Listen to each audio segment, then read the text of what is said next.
Welcome to Medicare School Daily, where we help you understand Medicare, save money, avoid mistakes, and above all else, get the most out of your Medicare benefits.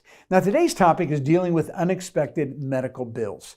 None of us like unexpected medical bills. We don't like surprises of any kind, especially when it comes to a medical bill that now we're responsible for. And in my example today, we're going to treat it as though you had a Medigap Plan G, meaning you bought a supplemental Plan G among the many options that are available to you for MedSup plans. Now let's quickly review. If someone buys a Medigap Plan G, what are they going to be responsible for? So what this means is that when you enroll in Medicare, you have chosen to stay in original Medicare A and B, which means that Medicare A and B pays first.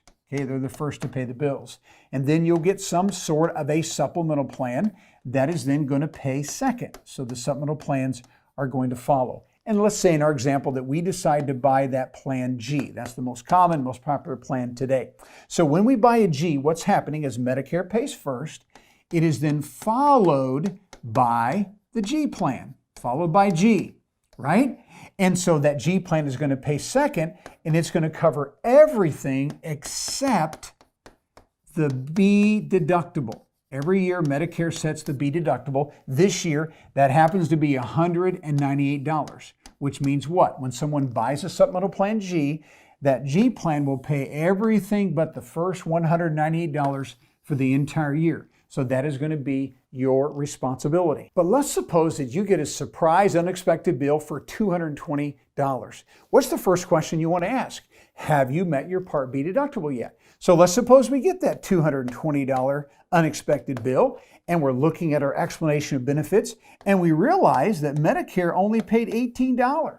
And we realize that our supplemental plan only paid $4.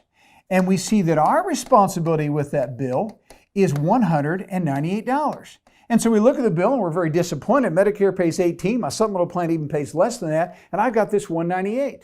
What happened?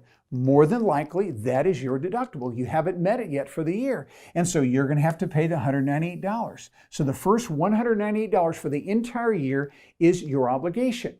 That could be the first $198, let's say, of an MRI or maybe cataract surgery. But the first $198 is going to find its way back into your mailbox in the form of a bill. I had a lady recently tell me that she actually had 5 bills before she got to the $198. She had a couple of doctor visits as well as some lab work. Finally got to her $198. But once we've met that $198 B deductible, then we have 100% coverage medically. As long as Medicare is going to pay, that's all we have to pay. Everything else will be covered after that. So that was question number 1. Have you met your Part B deductible? You're responsible for that. Question number 2 is, was it coded correctly? Let's just suppose that you have an outpatient procedure that was approved by Medicare for $1,000. And again, you get an explanation of benefits and you're responsible for the full $1,000, because what it says on that explanation is that Medicare paid $0, therefore your supplemental plan paid $0, and now you have to pay $1,000. Now, if you happen to be someone who works with our firm, what would happen? We would encourage you, call us. When you get some kind of a surprise unexpected bill, let's find out what happened. So they're saying you have to pay $1,000. So the first thing we're going to do is we're going to ask you, is this something that was covered by Medicare? And you say, oh, absolutely, it should have been covered by Medicare. So what are we going to do? We're going to actually call the provider, the doctor's office, or maybe it was an ambulatory surgical center, an outpatient center, a surgery center that did this for this particular procedure, and they're billing you. We're going to call them. We're going to ask them, could you please go back and look at the claim that was made to Medicare, because we're getting a full balance on the bill. Will you make sure that it was coded correctly? And so they'll pull the file up and they'll look at the claim, and they'll usually 99% of the time realize that they miscoded that. That's why Medicare denied the claim. So if Medicare denied the claim, so did the supplemental plan. Remember, because it's following Medicare. And that's why you have a bill for $1,000. So that's easily corrected. The company, the provider, will actually correct the code. They will refile with Medicare. Medicare is then going to adjust their payment, and it's 80-20 on the Medicare side. So we have Medicare is going to pay $800 of this claim, and your supplemental plan is going to pay $200 of this claim, because it was originally for $1,000. We're assuming you've already met your B deductible, and so it's going to look like this. And so your responsibility is now going to be $0.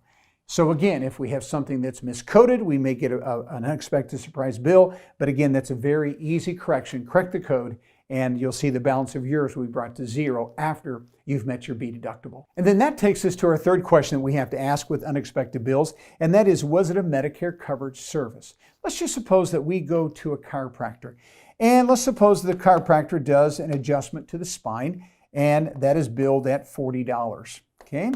And also that chiropractor does an x-ray, and that is billed at $125. And you also have acupuncture while you're there at the chiropractor's office, and they bill that for $85. Okay, so we have a total services here of $250, but you get a bill from the chiropractor for $210, and that is now your responsibility. And so let's suppose we've already met our B deductible and it was coded correctly. The problem in this scenario is what happened? You got a service that was not covered by Medicare. What happened? The adjustment of the spine is covered by Medicare, but x-rays are not, and nor would the acupuncture be. They don't cover those kinds of services, so you would have a responsibility for that full $210 because those things are not covered by Medicare. And this is why we always encourage people when they're on Medicare to always ask two questions. Number one, ask every provider you go to, every doctor, every specialist, every hospital, do you take Medicare? And if we get a yes to that question, and that doctor is recommending anything beyond the office visit, maybe a test or procedure or surgery, you're always going to ask, now is this going to be something that's covered by Medicare? Because folks, if it indeed is covered by Medicare, after you've met your B deductible of $198, it should be fully covered. But if it's not covered by Medicare, whatever those services were not approved by Medicare will be your financial responsibility. And so those are the three questions we ask when we get one of those surprise bills. Have you met your Part B deductible? You must, $198 each year. Was it coded correctly? If it wasn't, that can be easily corrected. And you want to be sure that everything you have done is a Medicare covered service, lest you will be responsible for the full balance of those services. To learn more, watch the related video or check out our most recent video. Also, be sure you click to subscribe for free and get notified every time we post a new video. To watch our complete Medicare workshop, go to MedicareSchool.com. And finally, when you're ready to compare all your insurance options and get free enrollment help from one of our Medicare School guides, call the number on the screen. See you next time.